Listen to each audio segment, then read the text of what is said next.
আসসালামু আলাইকুম রহমতুল্লাহ। সম্মানিত দিনী ভাইগণ, আশা করি এবং দোয়া করি আপনারা ভালো আছেন। আপনাদের দোয়ায় আল্লাহ পাকের হাবিব হুজুর পাক সাল্লাল্লাহু আলাইহি ওয়াসাল্লামের রহমতে আমিও ভালো আছি। বিগত কয়েকটা ক্লাসে আমি খুবই কার্যকরী, পরীক্ষিত এবং হাজিরাতের পাশাপাশি জিন জাদু রজাত বন্দিশ ধ্বংস করার মতো ভালো ভালো কিছু আমল দিয়ে যাচ্ছি, ভালো ভালো করে হাজিরাত দিয়ে যাচ্ছি। এ পর্যন্ত 17টা হাজিরাতের আমল দেওয়া হয়েছে। তার মধ্যে প্রায় 10টা হাজিরাতের এমন আমল রয়েছে যেই হাজিরাতগুলোর মোয়াক্কেলগুলোর মাধ্যমে আপনারা রোগীর যে সমস্যাটাও সমাধান করে ফেলতে পারবেন। আর কিছু আমল রয়েছে যেগুলো শুধু হাজিরাতের জন্য এবং ওই হাজিরাতগুলো শতভাগ শুদ্ধ হয়। এরকম মিলিয়ে আমি প্রায় 17টা হাজিরাত আমি আগে দিয়েছি। আজকে আমি 18 নং হাজিরাতটা নিয়ে আলোচনা করব। এই 18 এবং আরও কয়েকটা হাজিরাত আছে যেগুলো আমি হয়তো কিছুদিনের মধ্যেই দিব আপনাদের। এই হাজিরাতটা দেওয়ার আগে আমি অনেকবার চিন্তা করেছি যে হাজিরাতটা আসলে এখন দিব না এটা পরে দিব, কারণ প্রত্যেকজন ওস্তাদের কাছে বিশেষ কিছু ইলিম থাকে, যেই ইলিমটা সব ছাত্রদের খুব সহজেই ওস্তাদরা দিয়ে থাকে না। অনেককে দেই না, আবার অনেক সময় দিলেও সেটা শুধুমাত্র বিশেষ বিশেষ কিছু ছাত্রকে দেয়। তো এই আমলটা দেওয়ার সময় আমি অনেকবার চিন্তা করেছি যে আমলটাকে আমি সবাইকে গণভাবে দিব না আমার যারা পছন্দের ছাত্র রয়েছে তাদেরকে দিব। প্রাথমিকভাবে আমি ডিসিশন নিয়েছিলাম এটা শুধুমাত্র আমি আমার ছাত্র এবং ছাত্রদের মধ্যে যারা খাস তাদেরকেই দিব, কিন্তু পরবর্তীতে চিন্তা করলাম আসলে এভাবে একটা আমলকে সরাতেই আমাদের বর্তমান মুদাব্বিরদের এই অবস্থা হয়েছে যে তারা ভালো শক্তিশালী কোনো আমল জানেই না। খুব গদবাঁধা এবং খুব সাধারণ কিছু আমল জানে যেগুলো আমলের মধ্যেই পড়ে না। একজন মুদাব্বির সে কিভাবে জিন নামাবে, কিভাবে সোয়াজব করবে, কিভাবে পিটাবে, কিভাবে সেটাকে বরফ বানাবে, কিভাবে আগুনের তাপ দিবে, জাহান্নাম দেখাবে, কিভাবে সেই জিনটাকে শাস্তি দিবে কিংবা বোতলে ভরবে, এই টুকটাক জিনিসগুলোই শুধু শিখে মুদাব্বির ইলিম হিসাবে, কিন্তু আসলে এটা কোনো ইলিমের মধ্যেই পড়ে না। এগুলো খুব সাধারণ একটা বিষয়। একটা জিন হাসিল করে আপনি যদি কোনো রোগীর শরীরে জিনটা এনে আপনার হাসিল করা জিনটাকে দায়িত্ব দিয়ে দেন, তাহলে এই যে আপনি এতগুলো কথা আমি বললাম, ওই জিনটা হাসিল করা জিনটা একাই এই রোগীর শরীরে জিনটাকে তার চেয়ে বেশি শাস্তি দিয়ে ফেলবে, কথা বলে ফেলবে, পুড়িয়ে ফেলবে, বা যেটা দরকার সেটা করে ফেলবে। তো সেক্ষেত্রে আপনার এই যে শিখলেন আপনি এই জিনিসটা কি ভ্যালুর হলো? হাসিল করলেই তো আপনার ভ্যালুটার চেয়ে শিখার চেয়ে বেশি কাজ হয়ে গেল হাসিলের মাধ্যমেই। আমি মেনলি হাসিলারটাকেই বেশি গুরুত্ব দিয়ে থাকি, এই কারণে আমলটাকে খুব একটা গুরুত্ব দেই না। আমলের প্রয়োজন আছে, একবারে নেই সেটা না। বড় বড় জাকাত আছে, যে জাকাতগুলোর মাধ্যমে রুহানিয়তটাকে ঠিক করতে হয়। এরপরে কিছু হাসিলতের মাধ্যমে বড় বড় কিছু হাসিলত করলেই কাজ হয়ে যায়। ধরলাম আপনি একটা দেশের প্রেসিডেন্ট, কিংবা আপনি ধরলাম একজন খুবই গুরুত্বপূর্ণ ব্যক্তি, আপনার কাছে কোনো পিস্তল নেই কিংবা আপনার কাছে কোনো অস্ত্র নেই, কিন্তু আপনার বডিগার্ড আছে 20 জন বা 50 জন, তাদের প্রত্যেকের কাছে দামি দামি অস্ত্র রয়েছে, মেশিন গান রয়েছে, নর্মাল পিস্তল রয়েছে, রাইফেল রয়েছে, কিংবা আপনাকে সেভ করার জন্য দূরবর্তী কেউ নজর দিচ্ছে কিনা সেটা দেখার জন্য স্নাইপার রাইফেল হোল্ডার রয়েছে, আপনাকে গার্ড দেওয়ার জন্য হেলিকপ্টার টহল দিচ্ছে একদল। এরকম হলে আপনার কাছে অস্ত্র থাকাটা জরুরি না। আপনি শুধুমাত্র ওই টিমটাকে, যে টিমটা আপনাকে প্রোটেকশন দিচ্ছে, ওই টিমটার উপরে নিয়ন্ত্রণ রাখতে পারলেই আপনার কাজ হয়ে যায়। আপনি কতগুলো অস্ত্র ক্যারি করবেন? আপনি বড় জোর আপনার একটা মানুষের যে শরীর, এতে করে সে 20 কেজি পর্যন্ত অস্ত্র ক্যারি করতে পারবে যদি কমান্ডো হয়। কমান্ডো না হলে সাধারণ একটা মানুষ 5 কেজি 4 কেজি ক্যারি করতে পারবে না। তো সেক্ষেত্রে এটা বোঝা যাচ্ছে যে আসলে একটা মানুষের পক্ষে বেশি ক্যারি করা সম্ভব না। বুদ্ধিমানের কাজ হচ্ছে এমন একটা দল তৈরি করা যেই দলটাই হাজার হাজার কেজি অস্ত্র ক্যারি করে তাকে সেভ করবে। এই জন্য হাসিলতকে গুরুত্ব দিতে হবে। আর অতটুকু আমল আপনাকে জানতে হবে যে আমলের মাধ্যমে এই হাসিলতগুলো প্রত্যেকটা হাসিলতই আপনার সাথে একেবারে ফুললি কানেক্টেড থাকে এবং আনুগত্যের সাথে কানেক্টেড থাকে, তাহলেই চলবে। অনলাইনে যে মুদাব্বিরগুলো শেখা হয় ওইখানে হাসিলাত নিয়ে কোনো কথা বলা হয় না। ওইখানে কয়েকটা বই আছে, আমি দেখেছি, তিব্বি রুহানি একটা বই আছে। ওই বইটার মাঝে মুদাব্বিররা কিভাবে চিকিৎসা করবে, জিন জাদু কাটার পানি পড়া রেডি করবে, জিনকে শাস্তি দিবে, জিনকে পাথর বানাবে, জিন জ্বালিয়ে দিবে, বা এই ধরনের যে তদবিরগুলো দেওয়া রয়েছে, মূলত এই বইটার যে শিক্ষাটা, এই শিক্ষাটাই বিভিন্ন কোর্স আকারে অনলাইনে শেখানো হয়। এর বাইরে আসলে তেমন কিছুই শেখানো হয় না, বা এর বাইরে মুদাব্বিররা আসলে ঠিক কতটা জানে এই ব্যাপারেও আমার বেশ সন্দেহ রয়েছে। তো সেই হিসেবে অনলাইনে শিক্ষার মাধ্যমে আসলে পরিপূর্ণ বড় মুদাব্বির আপনারা কেউ হতে পারবেন না। আপনাদের বড় বড় হাসিলাতের দিকে সবাইকে মনোনিবেশ করতে হবে।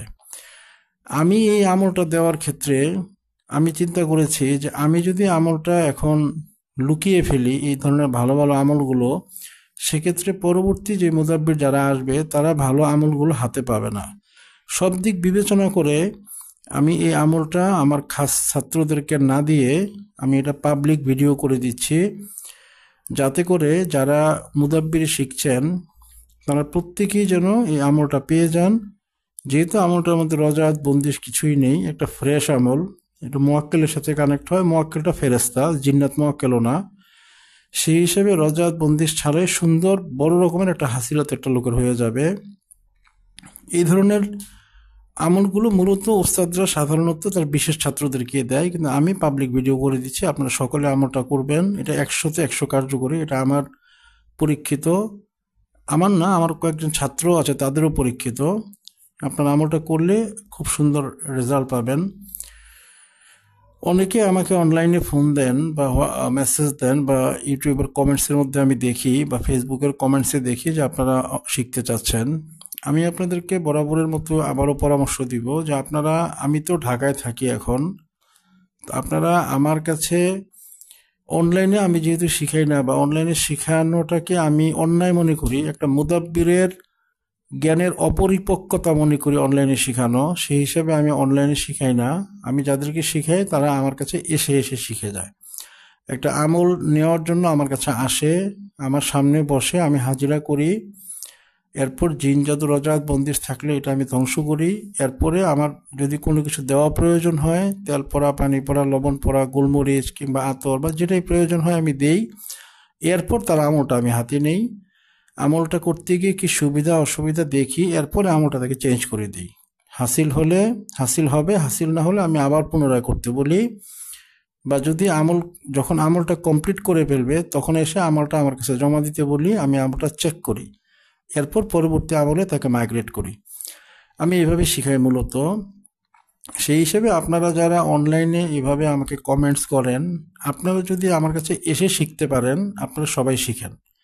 আপনারা যদি 1000 লোক হন, আমার কোনো আপত্তি নেই। আমি যতটুকু পারি সময় দিব, আমি আহামরি সময় দিব, এই কমিটমেন্ট আমি কাউকে দিচ্ছি না বা দিবও না। আপনারা যদি এসে শিখতে পারেন, 15 দিনে একবার করে আমার সাথে এসে দেখা করতে হবে। আমি এখন ম্যাক্সিমাম সময় ঢাকায় অবস্থান করি। এসে দেখা করবেন, এজাজত নেবেন, এবং আমি দেখব কিছুক্ষণ আমার সাথে অবস্থান করবেন। যেই জিন্নাত বা যেই জাদুর খাদেম বা যে আমলের যেই মোয়াক্কেলগুলো রয়েছে, ওরা আপনাদের সাথে আমার যে কানেকশনটা, এই জিনিসটা বুঝবে। অর্থাৎ আপনি যে উস্তাদের সাথে কানেক্টেড, এই জিনিসটা মোয়াক্কেলগুলো বুঝবে, সিফলি জিনগুলো বুঝবে, জাদুর খাদেম বুঝবে, কারিন জিন বুঝবে। ওইভাবে আপনি পূর্ণতার মাঝে যাবেন। আমিও এক্ষেত্রে পূর্ণতার ক্ষেত্রে আপনাকে সহযোগিতা করব। যদি এসে শিখতে পারেন তাহলে আপনারা শিখেন। আর আমি শেখানোর ক্ষেত্রে যে কোনো টাকা নেই না, এটা আপনারা সবাই জানেন। আমার প্রায় 100-র মতো ছাত্র রয়েছে যারা আমার কাছে এসে এসে শিখেন। আমি কারোর কাছ থেকে কোনো টাকা নেই না। হাদিয়া কেউ দিলে সেটা অন্য কথা, হাদিয়া দেওয়া এবং নেওয়া দুটোই সুন্নত, সেটা আমি গ্রহণ করি। কিন্তু আমি এই ইলিম দেওয়ার বিষয়ে বা ইলিম দেওয়ার ক্ষেত্রে কোনো টাকার বিষয়টাকে আমি অন্যায় মনে করি। একটা উস্তাদ ছাত্রকে ইলিম দিবে, এক্ষেত্রে যদি টাকাটা প্রতিবন্ধকতা হয়, তাহলে পরিপূর্ণ ইলিমটা যাবে না, বা উস্তাদ যেই ছাত্ররা বেশি টাকা দিবে তার দিকে ঝুঁকে যাবে। এই জন্য আমি মনে করি ইলিমটা হওয়া উচিত টাকা মুক্ত। এখানে টাকার কোনো বিষয় থাকবে না। রিজিকের জিম্মাদার যেহেতু আল্লাহ পাক রিজিক দিবেন।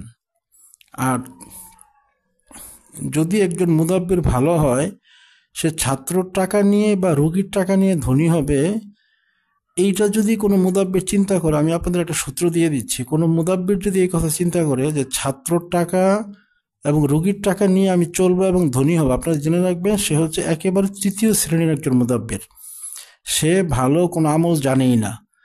কারণ মুদাব্বির ইলের মাঝামাঝি একটা আমল আছে কয়েকটা, যেগুলো বড় মুদাব্বিরও হওয়ার প্রয়োজন হয় না। ছোট মুদাব্বির থেকে বড় মুদাব্বির হওয়ার মাঝামাঝি কিছু আমল আছে, ওইগুলির মাঝে রিজিকের টেনশনটা দূর করে ফেলা যায়। এরকম কিছু বিষয় আসে বা এরকম কিছু আমল হয় বা এরকম কিছু বিষয় আছে, যারা আমল করবেন তারা এগুলো বুঝবেন, তারা জানে না অনেকে। তো সেখানে কোনো লোক যদি বা কোনো ওস্তাদ যদি বলে যে টাকা না দিলে সে শিখাবে না, আপনারা তার কাছ থেকে অনুগ্রহ করে শিখবেন না। কারণ আসলে সে কিছু জানে না। যে নর্মাল কিছু টাকাই অদৃশ্য থেকে সংগ্রহ করতে পারে না, সে আপনাকে কি শিখাবে? একজন বড় মুদাব্বিরের বেশ কিছু বৈশিষ্ট্য রয়েছে। সে আর্থিকভাবে তো অবশ্যই সে অদৃশ্য জায়গা থেকে কানেকশন পাবেই, সেই সাথে আরও অনেক অলৌকিক বিষয় তার সাথে কানেক্টেড হবে, যেগুলা তার ছাত্ররা বিভিন্ন সময় বুঝবে। হয়তো ওস্তাদ দেখাতেও পারে, অথবা ওস্তাদ না দেখালেও বিভিন্ন সময় ছাত্ররা বিষয়গুলো বুঝে যাবে।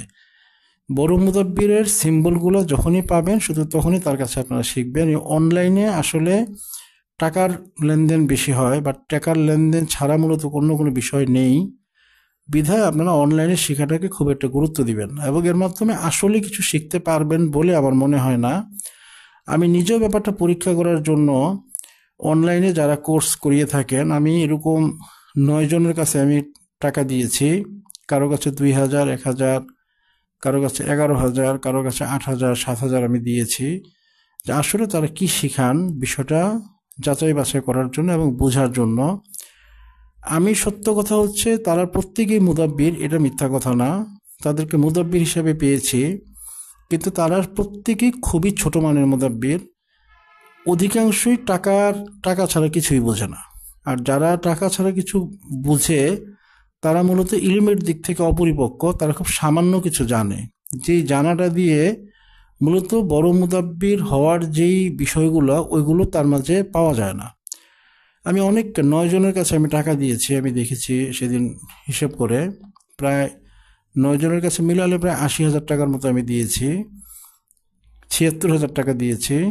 তো এখানে প্রত্যেককে আমি খুব ছোট মানের মুদাব্বির পেয়েছি, ভালো মুদাব্বির আমি পাইনি, সেটা না পাওয়ার মতনই বিষয়টা আর কি। যাই হোক, আমি কাউকে সমালোচনা করছি না, আমি আপনাদেরকে বলার জন্য এটা মেসেজ দিতে চাচ্ছি যে মূলত আপনারা অনলাইনে শিখে বড় কিছু করতে পারবেন না, বরং অনলাইনে না শিখে তিব্বি রুহানি একটা বই আছে আপনার, জয়নাল সাহেব বইটা লিখেছেন, বইটা যদি আপনারা স্টাডি করেন তাহলে ওই অনলাইনে যা শিখাবে সেগুলো আপনারা শিখে ফেলতে পারবেন।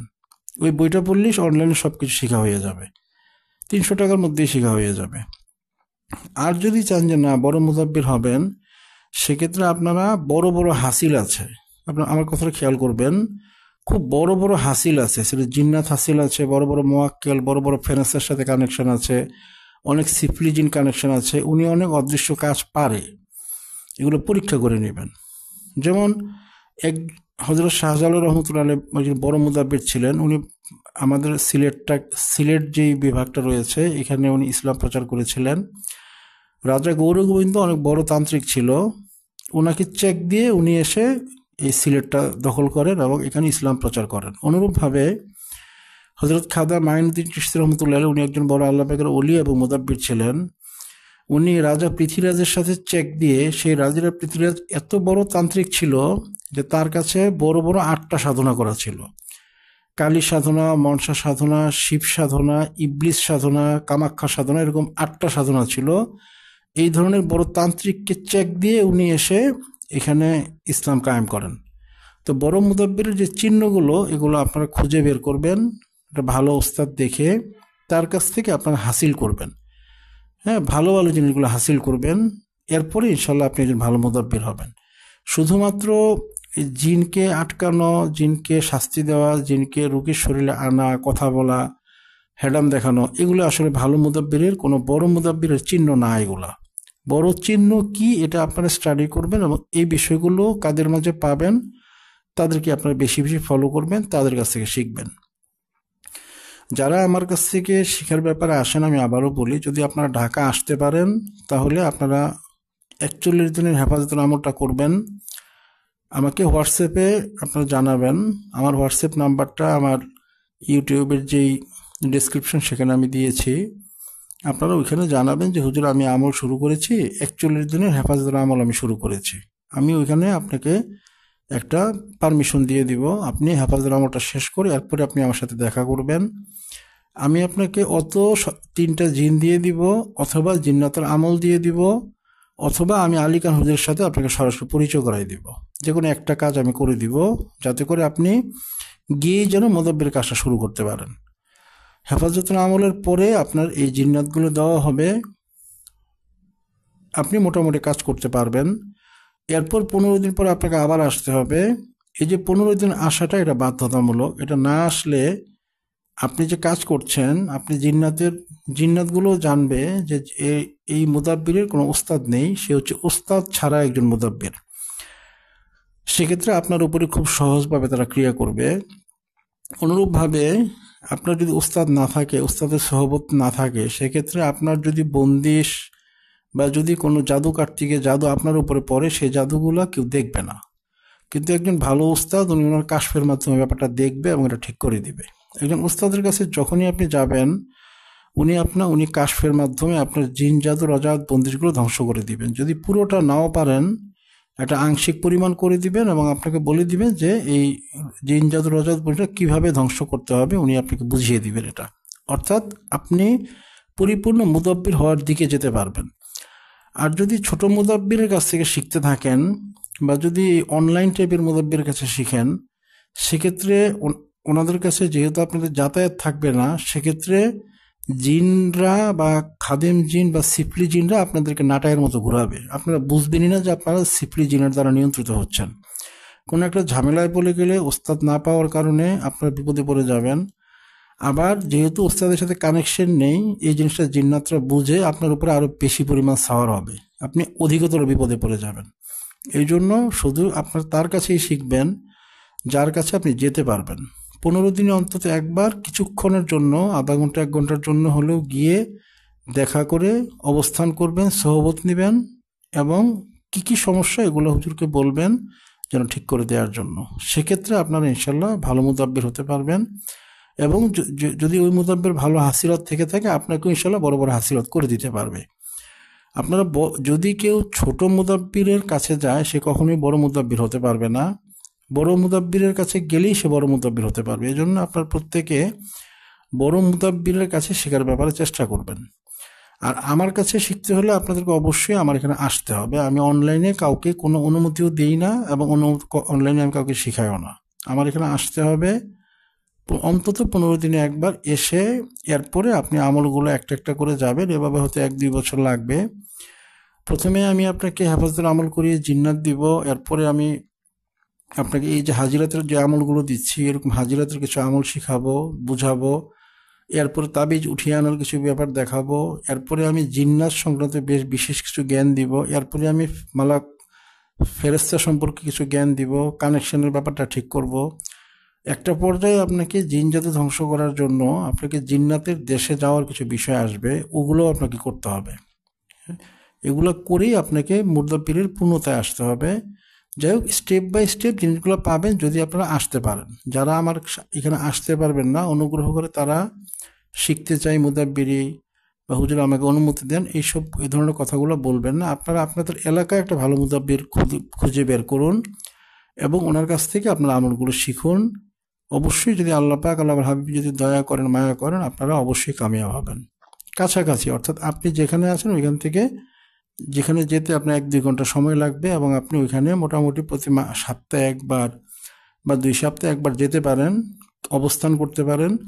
ওই ধরনের কাছাকাছি একজন মুদাব্বিরের সাথে আপনারা শিখবেন। ভালো মুদাব্বির যাচাই করে তার কাছ থেকে ইনশাল্লাহ শিখবেন। আল্লাহ পাক অবশ্যই আপনাদেরকে কামিয়াব করবেন। আজকে যে হাজিরাতটা নিয়ে আমি কথা বলছি, এই হাজিরাতটা মূলত আমার সিনার আমল। এই হাজিরাতটা অনেক বড় একটা আমল। এই আমলটা আমি অনলাইনে দিতে চাইনি, কিন্তু তারপরেও এই আমলটা হয়তো বা হারিয়ে যেতে পারে, এই জন্য আমি অনলাইনে দিয়ে দিচ্ছি। বইয়ের মধ্যে আমলের আংশিক পাওয়া যায়, কিন্তু ওই আংশিকটা দিয়ে এটা কাজ করে না। যেহেতু এই আমার কাছে পূর্ণ আমলটা আছে এবং এটা 100-তে 100 কাজ করে, বিধায় আমি সুন্দর করে আমলটা আপনাদেরকে দিয়ে দিচ্ছি। আপনারা আমলটা সবাই করবেন, রোজাত বন্দিশ কিছুই নেই, 100% হাসিল হবে এবং এটা খুব খুব কার্যকরী একটা আমল। আপনারা আমলটা করবেন, আমি আমলটা বুঝিয়ে দিচ্ছি। 18 নং হাজিরাত কাশফে কুলুব, অর্থাৎ আপনার কলবের মধ্যে কাশফের ছোঁয়া চলে আসবে। আপনি রাশি ভারী হোক আর পাতলা হোক, আপনার কলবে কাশফের ছোঁয়া চলে আসবে। যে এবারটা জাকাত দিতে হবে, এবারটা হচ্ছে আল্লাহুস সামাদ ইয়া হামুকাইল, এই মোয়াক্কেল, অর্থাৎ হামুয়াকিল হচ্ছে মোয়াক্কেল। এটা আল্লাহুস সামাদ, আল্লাহ এটা হচ্ছে একটা নাম। আল্লাহু এবং আসসামাদ দুইটা আল্লাহ রাব্বুল আলামিনের নাম, এবং আল্লাহুস সামাদের যে মোয়াক্কেল যেটা কাজ করবে এটা হচ্ছে হামুয়াকিল মোয়াক্কেল। এই মোয়াক্কেলটাই আল্লাহ সমাদ নামের উপর দিয়ে, সমাদ নামের মোয়াক্কেল হিসেবে এই হামুয়াকিল মোয়াক্কেলটা কাজ করে। জাকাত দেওয়ার নিয়ম হচ্ছে যে কোনো আরবি মাসের প্রথম বৃহস্পতিবার দিবাগত রাত থেকে একটানা 21 দিন আপনাদের আমলটা করতে হবে। আমলটা একটু বড়, যেহেতু এটার হাসিলারটা অনেক কার্যকরী এবং এটা অত্যন্ত অনেক পাওয়ারফুল একটা আমল এবং এটা খুবই ফলপ্রসূ, বিধায় আমলটা একটু বড়, একটু কষ্ট হবে করতে, কিন্তু হাসিল করলে আপনারা এত ভালো একটা জিনিস হাসিল করবেন আপনারা নিজেরাই বুঝতে পারবেন। আপনাকে একটানা 21 দিন আমলটা করতে হবে। যদি 21 দিনে হাসিল না হয়, আপনি যদি বুঝেন যে না এটা এখন হাসিল হয়নি, সেক্ষেত্রে 21-এর পরে 22-23 দিন হলে চলবে না, আপনাকে একেবারে 42 দিন আমল করতে হবে। 21 দিনে না হলে 42 দিন করতে হবে। 42 দিন পরে না করলেও সমস্যা নেই, এটা আস্তে আস্তে খুলে যাবে, আমেল হয়ে যাবেন এবং ওই মুহূর্তে খোলাটা বোঝা না গেলেও শর্ট টাইমের মধ্যে খুলে যাবে ইনশাল্লাহ। আপনাকে জালালি জামালি অবশ্যই পরহেজ করতে হবে আমলটা করতে গেলে।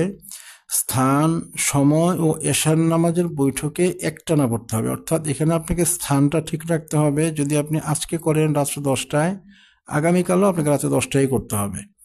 আজকে যদি 11টায় করেন, কালকে 11টায় করতে হবে। হয়তো 10-15 মিনিট এদিক সেদিক করা যাবে, কিন্তু এর বেশি এদিক সেদিক করা যাবে না সময়ের ক্ষেত্রে। আর স্থানের ক্ষেত্রে আপনি যেখানে বসে আমলটা করবেন ওইখানে বসে আপনাকে আমলটা করতে হবে, স্থানটা লড়াচড়া করা যাবে না। এবং আরও একটা টার্মস হচ্ছে আপনাকে এশার নামাজের যে বৈঠক, ওই বৈঠকেই পড়তে হবে। অর্থাৎ আপনি আমলটা যখন করার নিয়ত করবেন তখন আপনি এশার নামাজ পড়বেনই 10:30টার দিকে, পরে আপনি নামাজটা পড়ে ওই বৈঠকেই আপনি 12,000 বার, খেয়াল করুন 12,000 বার, আমলটা একটু বড়, আমি আগেও বলেছি।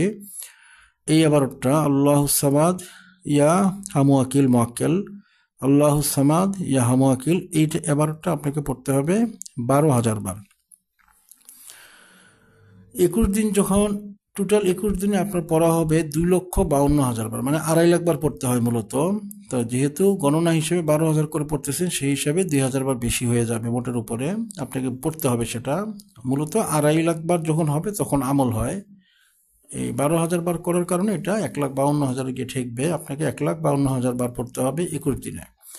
যখন আমলটা করবেন আগে পরে 11 বার দুরূদ শরীফ পড়ে নেবেন, যেটা আমি আগেও বলেছি এবং এটা ভবিষ্যতে সবসময়ের জন্য এটা বলবো যে যে কোনো আমলের ক্ষেত্রে আগে পরে আপনারা তওবা শরীফ এবং তওবা ইস্তিগফার শরীফ এবং দুরূদ শরীফ পড়ে নেবেন। এটা প্রয়োগ। যে কোনো মানুষ বা রোগী যদি আপনার কাছে আসে, তাহলে তার চোখের দিকে তাকিয়ে 21 বার আপনাকে আবার পড়তে হবে, 21 বার পড়তে হবে। যে সকল উর্দু বইয়ের মাঝে আমলটা আছে, ওইসব যে বইয়ের মাঝে পরিপূর্ণ আমলটা নেই, বিধায় ওই আমলটা অনেকেই করেছে কিন্তু কোনো ফল পায়নি। আমি এখানে পূর্ণ আমলটা দিয়েছি। যেমন চোখের দিকে তাকিয়ে যে পড়ার বিষয়টা, এটা কোনো বইয়ে নেই, কিন্তু এটা এই হামুয়াকিল মোয়াক্কেলের কাছ থেকে আমি জেনেছি বিষয়টা। অনুরূপভাবে এই আমলটা করতে হলে ঘরে যে কর্পূর জ্বালাতে হবে, কর্পূর আপনারা যেখানে মানুষ মারা যাওয়ার কাপড় বিক্রি করে, হ্যাঁ, মুর্দার কাপড় বিক্রি করে, ওইখানে গেলে আপনারা কর্পূর পাবেন। এই কর্পূর জ্বালিয়ে নিতে হবে, অর্থাৎ আপনি যে আগরবাতিটা জ্বালাবেন তার মধ্যে জ্বালানোর আগে এটাকে কর্পূরের মধ্যে মাখিয়ে নেবেন, এরপর আগরবাতিটা জ্বালাবেন যেন কর্পূরের ধোঁয়াটা ঘরে থাকে। এরকম অনেকগুলো বিষয় আছে যেগুলো বইয়ে নেই, কিন্তু এগুলো এই মোয়াক্কেলটার কাছ থেকেই জানা, আমি ওইটাই দিয়ে দিচ্ছি আপনাদের। আপনার এবার ওটা 21 বার পরে এই হামুয়াকিল মোয়াক্কেলকে আপনার আদেশ দিবেন, আগে 3 বার পরে 3 বার দুরূদ শরীফ পড়ে নেবেন, মধ্যে 21 বার 11টা পড়বেন এবং এরপর হামুয়াকিল মোয়াক্কেলকে আদেশ দিবেন। প্রথম আপনি আদেশ দেওয়ার পরে দেখবেন যে রোগীর বা যদি যে কোনো মানুষের যে মনের খবর যেটা আর কি, অর্থাৎ হাজিরাত প্লাস মনের কথা দুইটাই আসবে। মনের কথা কি চিন্তা করতেছে এটাও আসবে, আবার হাজিরাত কি সমস্যা, জিন জাদু রাজাত বন্দির বদনজর শারীরিক সমস্যা বান্টনা যেটা প্রবলেম সেটাও আসবে, আবার মনের কি চিন্তা করতেছে এটাও আসবে। প্রথম প্রথম আপনারা এটা 50 ভাগের উপরে শুদ্ধ রেজাল্ট পাবেন না এবং অনেক সময় লাগবে। এই 21 বার পরে এই হামুয়াক্কেল মোয়াক্কেলকে আদেশ দেওয়ার পরেও আপনার অনেকক্ষণ সময় লাগবে প্রথম প্রথম। কিন্তু এটা যদি আপনি কন্টিনিউ করতে থাকেন, প্রতিদিন সকাল দুপুর বিকাল রাত্রে এভাবে 3-4 বেলা করতেছেন রোগীর উপরে, সেক্ষেত্রে 4-6 মাসের মধ্যেই সেটা 70-80 ভাগ উঠে যাবে শুদ্ধতাটা। এরপরে 1 থেকে 1.5 বছরের মধ্যে আপনি এমন অবস্থায় পৌঁছাবে তখন আর আপনাকে 21 বার পড়তে হবে না। আপনি জাস্ট একটা রোগী বা যদি কোনো মানুষ আসে তার দিকে, তার চোখের দিকে তাকিয়ে 21 বার পড়ার আগে 1-2 বার পরে হামুয়াক্কেল মোয়াক্কেলকে মনে মনে আদেশ দিলেই দেখবেন যে হাজিরা চলে এসেছে। ওনার কি সমস্যা ওটা বলে দিয়েছে, সে কি চিন্তা করতেছে আপনাকে নিয়ে, কিংবা এই মুহূর্তে কোন বিষয় নিয়ে কি চিন্তা করছে, এই জিনিসটা আপনাকে বলে দিবে। 1-1.5 বছরের মধ্যে এই অবস্থাটা হয়। এটা আমি আমার অবস্থাটা আপনাদেরকে লিখেছি, আপনাদের হয়তো বা একটু এদিক সেদিক হতে পারে, তবে এটা এই অর্থাৎ আপনারা যে অ্যাকচুয়াল হাজিরা এবং অ্যাকচুয়াল মনের কথাগুলো পাবেন এই ব্যাপারে আমি আপনাদেরকে এনশিওর করছি। আপনারা আমলটা ঠিকভাবে করলে ইনশাল্লাহ এই নিয়ামতটা পেয়ে যাবেন। এই হাজিরাতের মাধ্যমে হাজিরা শুদ্ধ পাওয়া যাবে, পাশাপাশি তার মনের যে কী চিন্তা করছে এটাও আপনি বলে দিতে পারবেন। রুগী নিজে অবাক হয়ে যাবে যে আমি যা চিন্তা করছি আপনি কীভাবে বলছেন, কিংবা যে কোনো একটা মানুষ তাকেও নিয়েও আপনি এই কাজটা হাজিরাটা করতে পারবেন এবং তার মনের যে কথাগুলো এগুলো আপনি বের করতে পারবেন। এই আমলটাকে জাগ্রত রাখতে হলে আপনাকে প্রতিদিন 21 বার করে এই যে ছোট্ট আবার যেটা রয়েছে, যেটা আমি বলেছি আল্লাহুস সামাদ ইয়া হামুয়াক্কিল, এই মোয়াক্কেলটাকে মোয়াক্কেলের নাম সহ আল্লাহুস সামাদটাকে আপনাকে 21 বার পড়তে হবে এবং আগে পরে আপনি ইস্তেগফার এবং দুরূদ শরীফ পড়ে নেবেন। 1 বার ইস্তেগফার পড়লেই চলবে, আর 3 বার বা 7 বার বা 11 বার দুরূদ শরীফ পড়ে নেবেন। সেক্ষেত্রে আল্লাহ রাব্বুল আলামিনের পক্ষ থেকে দুরূদ শরীফের মাধ্যমে আমল কবুল হওয়ার গ্যারান্টি আছে। আপনার এই এবারের জবাটা এটা কবুল হয়ে যাবে এবং অবশ্যই এই মোয়াক্কেলটা আপনার সাথে কানেক্টেড থাকবে। একটা সময় আমলটা করতে করতে একটা সময় এই মোয়াক্কেলের সাথে আপনার ভালো সম্পর্ক হবে। তখন এই মোয়াক্কেলটাকে আপনি, এটা কিন্তু ফেরেশতা মোয়াক্কেল, জিন মোয়াক্কেল না, এই মোয়াক্কেলটাকে আপনি রোগীর চোখে, আপনার স্বপ্নে, আপনার আংটির মাঝে, কিছু কিছু ক্ষেত্রে আপনি থেকে বিড়াল আকৃতিতেও আপনি সামনে আনতে পারবেন এই মোয়াক্কেলকে। আরও বিভিন্ন রকমের কিছু সুরত আছে, আমি যেগুলা বললাম, যেগুলো আমার জানা আছে পরীক্ষিত বিষয় সেগুলো আমি বললাম। আরও অনেকগুলো বিষয় থাকতে পারে। আপনারা যখন করবেন তখন এই মোয়াক্কেলের সাথে সম্পর্ক হলে তাকে জিজ্ঞাসা করে করে আরও বিস্তারিতগুলো জেনে নেবেন। আমি 18 নম্বর একটা হাজিরা দিয়েছি, এটা একটা লাজওয়াব হাজিরা এবং বেমেসাল একটা হাজিরা। এটা হাজিরা প্লাস মনের কথা জানা। আপনারা যারা মুদাব্বিরি করেন তার প্রত্যেকে আমলটা করে নেবেন। একটা রুগী আসলে রুগীর এই কাজটা যখন করবেন, রুগী আপনার কথাগুলো শুনি এমনি কনভিন্স হয়ে যাবে যে আমি কেন এসেছি বা আমি হুজুরকে নিয়ে কী চিন্তা করছি, উনি এটা কীভাবে বুঝলো। আপনি 100টার মধ্যে আপনি 80টারই রিপোর্ট পেয়ে যাবেন। আর যদি দীর্ঘদিন আপনি আমলটা করেন, 1-1.5 বছর এই আমলের উপরে থাকেন, সেক্ষেত্রে মোয়াক্কেলের সাথে সম্পর্ক ভালো হয়ে গেলে তখন আপনি 100-র মধ্যে 100 রুগীর হাজিরে এবং মনের কথাই জানতে পারবেন। এবং আপনি যার মনের কথা জানবেন এবং এটা শুদ্ধ হবে। প্রথম আমি আগে লিখে দিয়েছি 50% শুদ্ধ পাবেন প্রথম, কিন্তু যদি কন্টিনিউয়াসলি ওনার এই মোয়াক্কেলটার সাথে রিলেশন রাখেন, সেক্ষেত্রে মোয়াক্কেলটা আপনাকে চিনবে এবং আপনার ঘনিষ্ঠ হবে। সেক্ষেত্রে আপনি 100-তে 100 হাজিরা পাবেন। আপনারা সবাই আমলটা করে দেখবেন, দেখার পরে এটা কি রেজাল্ট হয় আপনারা এরপরে এসে কমেন্ট করবেন। আপনারা খুবই আশ্চর্যজনক একটা আমল আজকে পেয়েছেন এবং এটা রেজাল্টটা অনেক আশ্চর্যজনক। আপনারা আমলটা করবেন, এরপরে এসে আপনারা কমেন্ট করে দিয়ে যাবেন। সকলে আমার জন্য দোয়া রাখবেন। আমলটা পরীক্ষিত, আমলটা যাচাইয়ের কোনো প্রয়োজন নেই। অনেক বইয়ে আমলটা আছে কিন্তু আমলটার মধ্যে ভুল আছে, আমলটা করলে হাসিল হবে না। আমি ঠিক যেভাবে লিখেছি আপনারা এভাবেই করবেন, অবশ্যই হাসিল হয়ে যাবে। আমলটা যাচাই করার প্রয়োজন নেই, আমি এটা ভেরিফাই করে দিচ্ছি। আমার কথা, আমার আচরণ বা আমার আপনাদের সামনে অ্যাপ্রোচ করার বিষয়গুলোর মধ্যে যদি কোনো ত্রুটি হয়ে থাকে আমি আপনাদের কাছে ক্ষমা চাচ্ছি। আপনারা আল্লাহর ওয়াস্তে আমাকে মাফ করে দিবেন। আপনাদের কাউকে কষ্ট দেওয়ার উদ্দেশ্যে আমি কখনোই কথা বলি না। অনেক সময় অনেক সত্য কথা বলতে গেলে কষ্টের বিষয় চলে আসে মানুষের, ওই হিসাবে কিছু কিছু কষ্ট হয়তো আমি দিয়ে ফেলি আপনাদের। এজন্য আমি আন্তরিকভাবে আপনাদের কাছে ক্ষমা চাচ্ছি, আপনারা আমাকে ক্ষমা করে দিবেন। আর এখানে যে তথ্য দেওয়া আছে তথ্যটা 100% শুদ্ধ, আপনারা আমলটা করবেন। অবশ্যই আল্লাহ পাক, আল্লাহ পাকের হাবিব হুজুর পাক সাল্লাল্লাহু আলাইহি ওয়াসাল্লাম আপনাদের বড় একটা নেয়ামত দান করবেন। সকলে আমার জন্য দোয়া করবেন, আমিও আপনাদের সকলের জন্য দোয়া করি। আমরা সকলেই সকলের জন্য দোয়া করবো যেন আল্লাহ পাক, আল্লাহ পাকের হাবিব হুজুর পাক সাল্লাল্লাহু আলাইহি ওয়াসাল্লাম আমাদের সকলকে কবুল করেন, আদর করেন, মায়া করেন এবং সকলকে যেন জান্নাতুল ফেরদৌস নসিব করেন। আসসালামু আলাইকুম ওয়া রাহমাতুল্লাহি ওয়া বারাকাতুহু।